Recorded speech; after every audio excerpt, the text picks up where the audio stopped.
할렐루야. 따라하세요. 하나님, 이 시간 큰 능력 주시옵소서. 웃으시면서 옆 사람 축복해 주세요. 성령의 능력으로 세상도 마귀도 죄악도 자아도 이깁시다.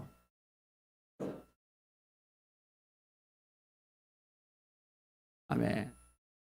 독일이 네덜란드를 침공을 했어요. 나라가 위기 가운데 빠졌죠.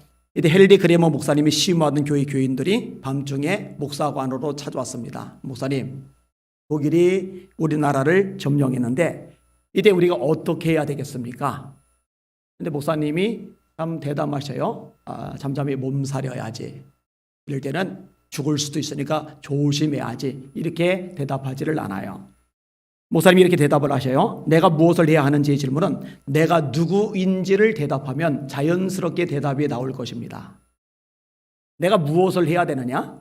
내가 누군지를 질문하면, 그리고 누군지 명확하게 정체성이 나오면은 그때 어떤 행동을 할지도 답이 나온다는 이야기죠. 그러더니 재직들이 이렇게 대답합니다. 예, 우리는 그리스도인입니다. 그럼 그리스도인으로서 어떻게 할지 답이 나오는 거죠. 주님이 기뻐하시는 일을 하기 위해서 유명한 DRM, 네덜란드 저항운동을 조직을 합니다. 이 정운동이 역할을 굉장히 많이 하게 돼요. 시간이 지난 다음에 여기 참석한 목사님, 성도님들이 전후에 네덜란드 건설의 위대한 공헌자들이 돼요. 나라에서 존경을 받는 인물감들이 되는 거예요. 그러니까 위기를 놀라운 기회로 만든 거예요. 여러분, 우리나라도 일본에 의해서 압박을 당할 때 있었잖아요. 그죠? 그리고 위기를 기회로 만든 사람들이 있잖아요. 지금 대한민국 위기죠. 지금 한국교회 위기죠. 한숨 지는 건 누구나 해요. 불평하는 건 누구나 해요. 답답해하고 막 속상해하고 막 짜증나고 이거는 누구나 할 수 있어요. 그런데 그런 거 말고 이 위기를 기회로 만드는 사람이 되시기를 주님의 이름으로 축원합니다. 그런 사람이 돼야죠. 그런 사람은요, 환경, 처지, 상황을 따지지 않고 그 상황, 환경, 처지에서 어떤 반응을 보이느냐, 이게 중요하다는 것을 깨닫고 합당한 반응, 하나님께서 기뻐하시는 반응을 보이는 사람들인 거죠. 어떤 알코올 중독자 아버지를 둔 두 아들이 있는데 그 아들 중에 한 명은 아버지에 따라서 알코올 중독자가 되고 아들 중에 또 한 명은 목사님이 되셔서 사역을 참 열심히 잘 하셔요. 희한하죠? 아버지는 동일한데 한 명은 똑같은 알코올 중독자가 되고 한 명은 목사님이 되신 거예요. 사람들이 물어봅니다. 술 주정꾼에게 물어봐요. 왜 술 주정꾼이 되었습니까? 아들이 대답해요. 그럴 수밖에 없지 않습니까? 아버지 그런 것들 보고 들었으니까 나도 따라가는 거 당연한 거 아니냐 대답하는 거예요. 목사님이 된 아들에게 물었어요. 당신은 왜 아버지가 술 마시는 것을 보고도 술을 배우지 않았습니까? 그랬더니 아들 목사님이 대답을 해요. 그럴 수밖에 없지 않습니까? 근데 둘 다 그럴 수밖에 없지 않습니까? 라고 대답을 하지만 의미는 전혀 달라요. 똑같은 상황 처지인데 반응이 다른 거예요. 아놀드 토인비가 역사의 연구라는 책을 썼어요. 대학교 때 재미있게 읽은 책입니다. 역사의 수많은 나라들이 발생을 해요. 그리고 사라져요. 여러분, 세상에 존재하는 나라들 중에요, 그렇게 역사가 많은 나라들이 많지를 않아요. 중국 정도, 이집트 정도, 그 정도죠. 미국 같은 나라도 200년 조금 지났을 뿐입니다. 우리나라도 역사가 많은 축에 껴요. 근데 어떤 나라들은 굉장한 강대국이 되었는데 이름 없이 빛 없이 사라져요. 아시리아 사라졌죠. 헬라 사라졌죠. 로마 사라졌죠. 바벨론 사라졌죠. 그 당시 초인류 강대국 세계에서 가장 센 나라인데 사라졌어요. 그럼 이유가 뭐냐? 이 토인비라는 역사학자가 도전과 응전이라는 공식으로 풀어나가요. 도전은 누구에게나 맞닥뜨려지기 마련이다. 근데 이때 응전을 어떻게 하느냐에 따라서 결과가 전혀 달라진다는 거죠. 상당히 지혜 있고 통찰력 있는 이야기라고 생각이 되어집니다. 같은 처지인데 어떻게 반응하느냐에 따라서 전혀 결과가 달라지는 거죠. 성경에도요, 위기를 만났을 때 신앙이고 뭐고 다 날아가 버리는 사람들 있어요. 그죠? 근데 위기를 만날 때 그 위기 속에서 진짜 인물감으로 커가는 사람들이 있어요. 여러분, 골리앗이라는 거대한 위기가 닥치죠. 왕도 떨고 신하도 떨고 장군도 떨고 나라가 망하기 직전입니다. 근데 이 국가적인 위기가 다윗이라는 인물에게 위대한 기회가 돼버려요. 놀랍지 않아요? 요셉이 얼마나 위기를 많이 겪습니까? 죽이려고 구덩이에 던져버리잖아요. 돈 받고 팔아먹잖아요. 보디발 집에 노예로 팔려가잖아요. 누명 뒤집어쓰고 감옥에 처박히잖아요. 실컷 해석해줬더니 2년간 잊혀진 존재가 되어버리잖아요. 이 정도면 개인의 위기치고는 좀 심해요. 너무 과도하단 말이죠. 게다가 너무 길어요. 좀 사람이 이 정도가 좀 짧아야 어느 정도 버틸 수 있는 힘이라도 생기지 너무 길단 말이에요. 그런데요, 여러분, 그 모든 과정들이 요셉에게 기회로 변하죠. 술 맡은 관원장의 꿈을 해석해 줬기 때문에 왕에게 천거가 될 수 있었고, 왕의 꿈을 해석해 줌으로 총리가 되고, 총리가 됨으로 자기 가족들, 아버지 야곱의 일가족들 75명이 굶어 죽지 않고 생육하고 번성하라는 하나님의 말씀대로 뻗어갈 수 있는 기회를 얻었잖아요. 할렐루야. 감옥에 처박힌 게 위기인데 그 위기가 기회가 돼버렸단 말이죠. 오늘 설계 제목 따라합시다. 위기를 위대한 기회로 만들라. 한 번 더요. 위기를 위대한 기회로 만들라. 그렇게 되시기를 예수님의 이름으로 축원합니다. 오늘 본문에 그런 이야기가 좀 나와요. 한번 따라합시다. 위기를 기도의 기회로 삼으라. 한 번 더요. 믿음으로 따라하세요. 믿음으로. 위기를 기도의 기회로 삼아라.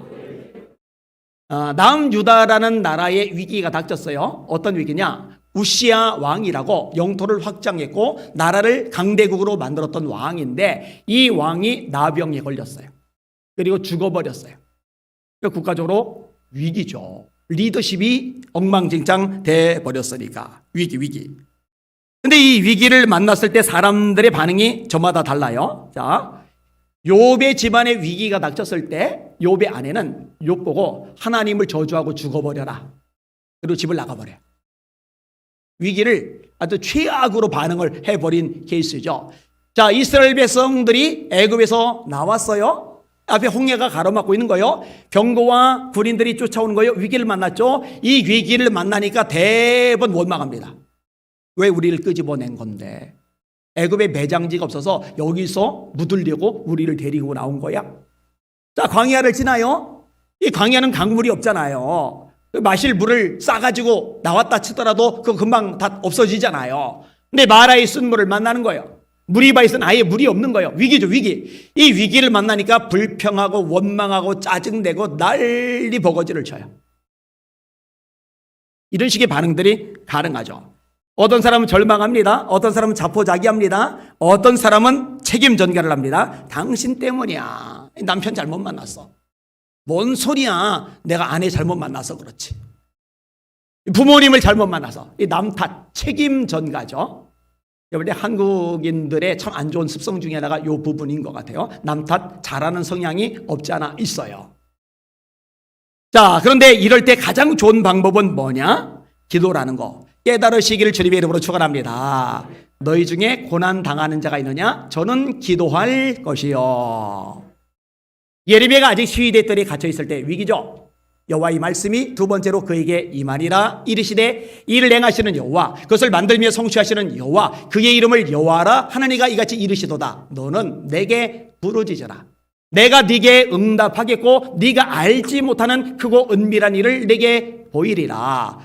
야곱이 고향으로 돌아오는데 에서가 400명 거느리고 죽인다고 쫓아오는 거예요. 위기죠. 이때 야복강가에서 목숨 걸고 기도했더니 그 위기가 기회로 바뀌어 버리잖아요. 기도를 하니까.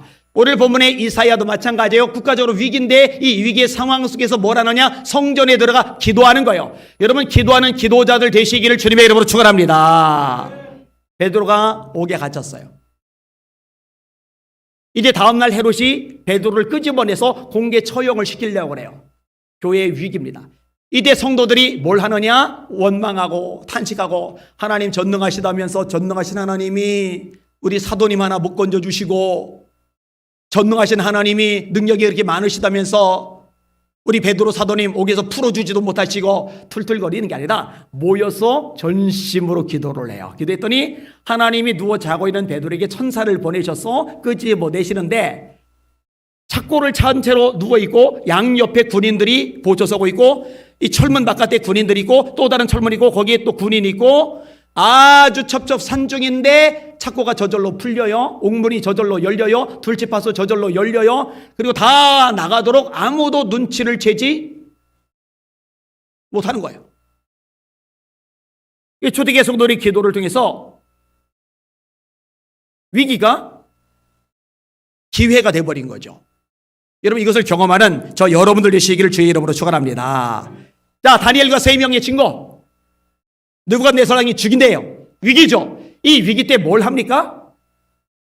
수단, 방법, 인맥 다 동원해서 벗어날 채비를 하는 게 아니라 넷이서 모여서 합심 기도를 해요. 합심 기도를 하니까 느부갓네살 왕이 꾸고 나서 까먹어버린 그 꿈 내용이 무엇인지 하나님 환상을 통해 다니엘에게 보여주시잖아요.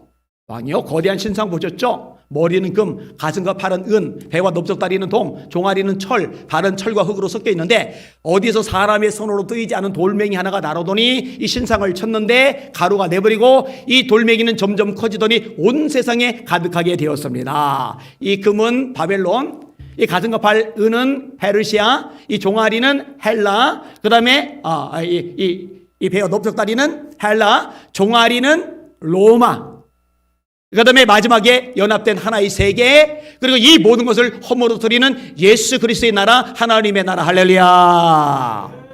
앞으로 위기를 만나면 기도하실 분들만 아멘. 기도하시기를 주님의 이름으로 축원합니다. 자, 따라하세요. 위기 중에 기도하면 하나님을 만난다. 믿음으로 따라하셔야 돼요. 다시, 위기 중에 기도하면 하나님을 만난다. 여러분, 사람의 수단, 방법 또는 인간의 이성이나 과학 가지고 하나님을 찾아낼 길이 없어요. 만약 그런 것들로 하나님이 찾아질 수 있었다면 공부를 많이 한 학자들이 하나님을 발견할 것이고 연구를 깊이 한 과학자들이 하나님을 발견할 것이에요. 근데 그럴 수가 없어요. 하나님은 인간의 이성, 과학의 틀 안에서 해석되고 찾아질 수 있는 그런 하나님이 아닙니다. 닦아놓고 하나님이 인간의 이성으로 해석이 되고 과학으로 증명이 되는 분이라면 그분은 전능하신 분이 아닙니다. 인간의 이성 안에 갇힌 분일 뿐이죠. 바울 사도가 하나님에 대해서 이렇게 묘사합니다. 깊도다. 하나님의 지혜와 지식에 부유하며 그의 판단은 측량하지 못할 것이며 그의 길은 찾지 못할 것이로다. 누가 그의 모사가 되겠느냐? 누가 주께 먼저 드려 갚으심을 받겠느냐? 이는 만물이 그에게서 나오고 그로 말미암고 그에게로 돌아갑니다. 영광이 세세에 그에게 있으리로다. 그렇게 성경에 통달한 바울사도, 영적인 은사가 많았던 바울사도, 영안이 열려서 천국 3천 전까지 들여다받은 바울사도조차도 하나님 너무 기쁘셔서 나는 헤아릴 길조차 없어, 이렇게 고백하잖아요. 다만 분명한 건 하나님을 만난 것만큼 하나님을 알게 되고 하나님을 아는 것만큼 신앙이 자라가는 거죠. 신앙의 성숙이라는 건 뭐냐? 하나님을 아는 지식이 커져가는 거예요. 그래서 성경은 그리스도 예수를 아는 지식에서 자라가라. 그리스도 예수를 아는 지식에서 자라가라. 호세아 6장에 우리 여호와를 알자, 힘써 여호와를 알자. 그의 나타나심은 빛과 같이 어김없나니 피와 같이 땅을 적시는 늦은 비와 같이 우리에게 임하시리라 하리라. 하나님을 아는데 힘써서 알자. 왜냐? 하나님을 아는 것만큼 변화되거든요. 하나님을 아는 것만큼 믿음이 자라거든요. 하나님을 아는 것만큼 능력이 나타나거든요. 하나님을 아는 것만큼 하나님에 대해서 말할 수 있는 것들이 많아지거든요. 근데 어떻게 하나님을 깊이 만날 수가 있느냐? 기도의 통로를 통해서 만나게 된다는 거 깨달으시기를 주님의 이름으로 축원합니다. 나라가 위기 속에 놓였어요. 이사야가 성전에 들어가요. 성전에 들어가 기도하는 중에 하나님을 대면하는 거예요. 하나님을 만나는 거예요. 자, 말씀 같이 읽을게요. 1에서 4절까지 시작. 우시야 왕이 죽던 해에 내가 본즉 주께서 높이 들린 보좌에 앉으셨는데 그의 옷자락은 성전에 가득하였고 서랍들이 모시고 섰는데 각기 6날개가 있어 그 둘로는 자기의 얼굴을 가리었고 그 둘로는 자기의 발을 가리었고 그 둘로는 날며 서로 불러 이르되 거룩하다 거룩하다 거룩하다 만군의 여호와여 그의 영광이 온 땅에 충만하도다 하더라. 이같이 화답하는 자의 소리로 말미암아 문지방의 터가 요동하며 성전의 연기가 충만한지라. 아멘. 하나님을 만난 거예요. 하나님의 보좌가 보여요. 천사들이 모여요. 천사들이 찬양하는 소리가 귀에 들려요. 거룩하다 거룩하다 거룩하다 만군의 여호와여 그 영광이 온 땅에 충만하도다. 이 놀라운 체험을 한 거예요. 저도 중학교 때 고난이 너무 심하잖아. 인생의 위기잖아요, 위기. 그때 딴짓 안 하고 기도하기를 참 잘했다. 제가 종종 얘기하잖아요. 기도하기를 참 잘했다. 왜? 기도하다가 성령의 불을 받았거든요. 하나님을 만났거든요. 그러니까 인생이 변화가 돼요. 삶이 달라져요. 하나님 앞에 지혜달라고 기도해서 꼴찌하던 사람이 전교 1등 했으니 얼마나 놀라운 기적을 경험한 거예요. 중학교, 고등학교 때부터 은사들이 나타났잖아요. 또 대학교 2학년 때부터 집회를 다니고 고등학교 1학년 때부터 설교를 했으니까 하나님께서 얼마나 귀한 것들을 많이 주셨는지 몰라요.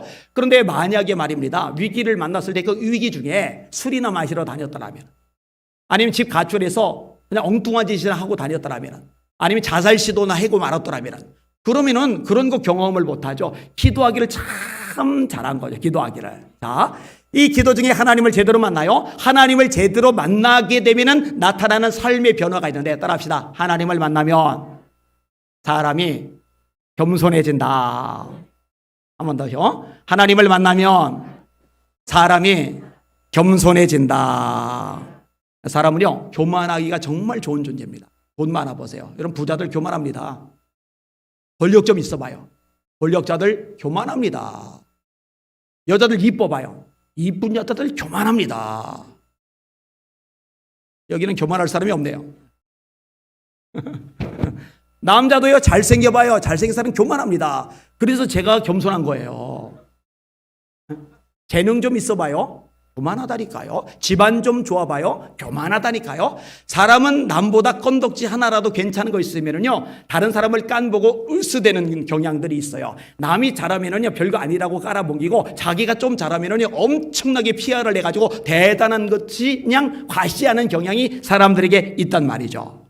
그런데요, 사람과 사람을 비교하니까 그런 것들이 가능하지, 하나님은 질적으로 다른 분이에요. 초월자란 말이에요. 이 하나님을 대면하여 보면은 하나님의 영광이 비답해서 자기를 발견하게 되면은요, 그때는요, 으쓱대고 할 수 있는 여지 자체가 사라져버려요.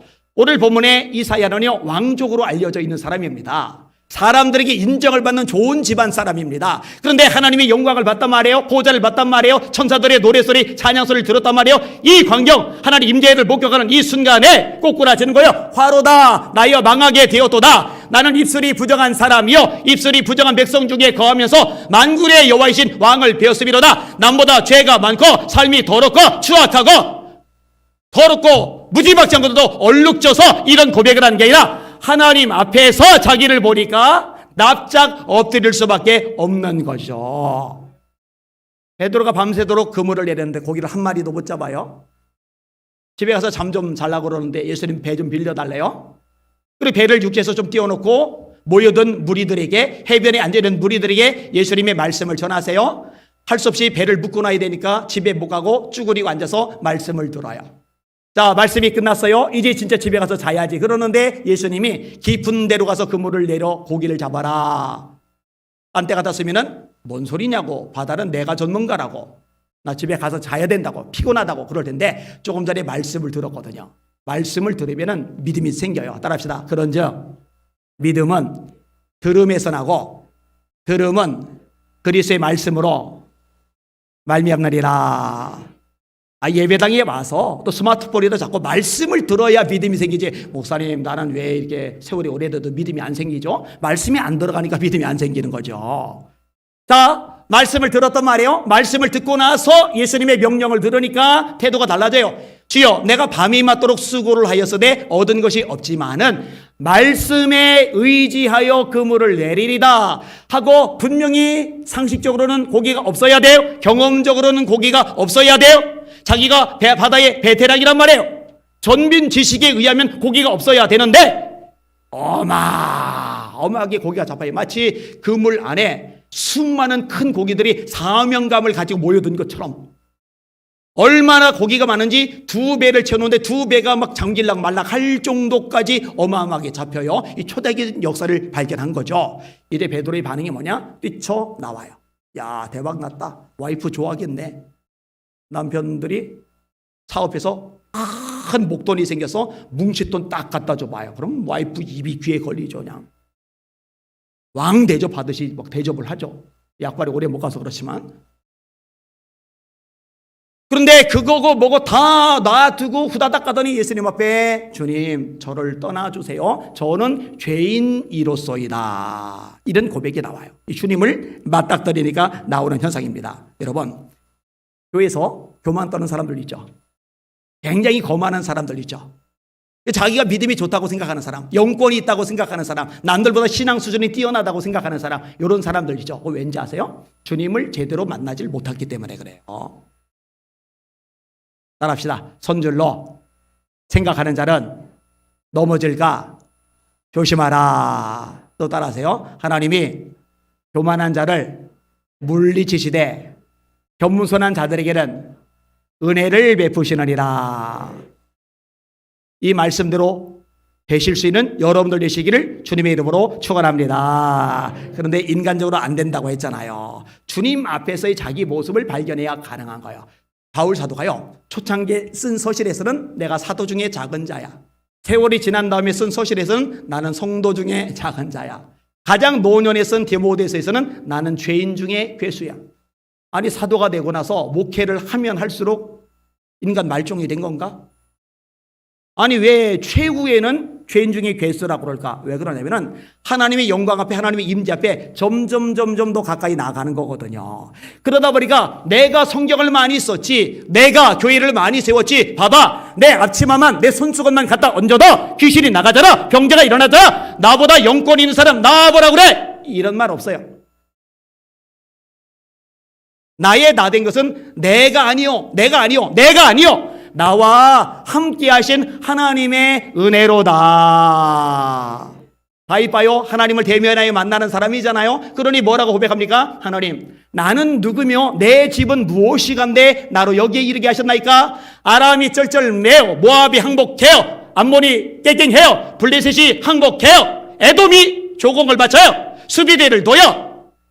사울 때만 해도, 사사들 때만 해도 두들겨 맞아요. 블레셋한테 얻어 맞아요. 메소포타미아 왕 구산 리사다임에게 두들겨 맞아요. 모압 왕 에글론에게 두들겨 맞아요. 가나안 왕 야벨, 군대장관 시스라에게 두들겨 맞아요. 여기저기 엉터리 멍투성인데 다윗이 왕 되고 나서 주변 열강들이 싹 다 낮아져서 다윗을 떠받들어요. 이 정도쯤 되면, 와, 나는 제왕 중에 제왕이야, 나는 위대한 왕이야, 나 같은 왕 어딨나, 나와보라 그래. 이럴 만도 한데 딱 엎드려서, 하나님, 나 같은 게 뭐라고, 내가 누구이기에 나로 여기에 이르게 하셨나이까. 그러니 하나님 이뻐하시죠. 다른 여러분들 속에 은사가 많이 나타날수록, 능력이 많이 나타날수록, 사람들이 존경하고 인정해주면 인정해 줄수록 하나님 앞에서 납작 엎드리는 겸손한 종들 되시기를 예수님의 이름으로 축원합니다. 목회자인 저 역시도 마찬가지요. 교회가 강력해질수록, 또 교회의 영향력이 커질수록, 또 따르고 움직여준 사람이 많아지면 많아질수록 하나님 앞에서 납작 엎드리지 않으면 한 방에 훅 갈 수 있다는 거, 이거 까먹으면 큰일 나요. 실제로 어마어마하게 센세이션을 일으키다가 한 방에 훅 가고 나서 나중에 이름조차 알려지지 않는, 누가 있었는지조차도 모르는 이런 사람들이 생각보다 많다는 거 아셔야 됩니다. 겸손한 여러분들 되시기를 주의 이름으로 축원합니다. 조나단 에드워즈 목사님, 제가 굉장히 존경하는 분이에요. 이분이 목회를 하던 교회에서 하나님의 말씀을 있는 그대로 설교를 하니까 교인들이 버티질 못하는 거예요. 회개를 하면 좋은데 이 못된 악한 인간의 죄성이 회개를 하는 게 아니라 자기를 책망하는 설교자를 미워하는 거예요. 목사님을 쫓아냈어요. 그래서 목회하던 교회에서 쫓겨났습니다. 47세 때 찾는 데가 없으니까 10아들 데리고 많이 났더라고요. 사모님이 뜨개질을 하면서 생활을 유지를 해나갑니다. 그런데요, 아무 불평, 아무 원망 안 해요. 그냥 그 자리에서 감사하며 지납니다. 자, 에드워드 목사님을 쫓아냈던 그 교회가 다시 도와달라고 요청을 해요. 담임으로 부르는 건 아니고 잠깐 도와달라고 요청을 해요. 이 정도쯤 되면은, 야, 니들 다 쫓아낼 때는 언제고 이제 도움 필요하다고 나를 불러? 웃기고 있네. 안 가? 이럴 만한데 이분은 참 겸손해요. 도움이 필요하다면은 내가 언제든지 할 수 있는 거 해야지. 가서 도움을 줘요. 대단하죠. 이게 겸손한 사람의 특징입니다. 교만한 사람은요, 꼬치꼬치 따집니다. 여러분, 교회에서도요, 꼬치꼬치 따지는 사람이 있어요. 막 피곤해요. 여러 사람 피곤해요. 후에 스톡브리지라는 고산에 있는 작은 교회의 부름을 받아요. 그래서 인디안 교회를 돕는 사역을 합니다. 그래서 7년간을 목회하는데 작은 교회에서 인디안들을 돕는 사역을 하니 얼마나 형편이 쪼들리겠어요. 그런데 7년간 감사함으로 기쁨으로 겸손하게 그 사역을 감당을 해요. 그러다가 미국의 유명한 대학이죠. 프린스턴 대학. 이 대학교의 총장으로 청백을 받아요. 그러면은 이전에는 작은 교회에서 조용하게 생활을 하고 또 사역지도 없어서 아내가 뜨개질하며 생활하고 그럴 때는 형편이 안 좋으니까 겸손하다가 명문 대학교 총장이 됐으니 이제는 목에다 힘주고 야 이럴 만한데 여전히 하나님 앞에 납작 엎드려요. 하나님은 이분을 통해서 미국 전체를 뒤집어 엎으시는데 그게 소위 미국의 1차 대부흥 운동입니다. 여러분 성경의 인물들 보세요. 교만하면 쓰다가도 버리세요. 사울. 왕이 스스로 작게 여길 때 하나님이 왕 삼으셨습니다. 그런데 왜 왕 되고 나서 교만해졌냐 이거죠. 그러니 버림받은 거죠. 왕이 여호와의 말씀을 버렸기 때문에 하나님도 왕을 버려 이스라엘 왕이 되지 못하게 하셨나이다. 하나님 앞에 날마다 나가시고 그분을 만나시는 여러분들 되시기를 주의 이름으로 축원합니다. 하나님을 제대로 만날 때 그분의 빛 앞에서 자기를 바라볼 때 그분의 임재 속에서 자기를 쳐다볼 때 어느 누구도 교만할 수가 없거든요. 겸손해질 수밖에 없거든요. 자, 마지막 네 번째 따라합시다. 하나님이 겸손한 자에게 사명을 주신다. 에드워드 얘기도 마찬가지지만 좀 더 풀어나갈 필요가 있어요. 하나님이 겸손한 자에게 사명을 주신다.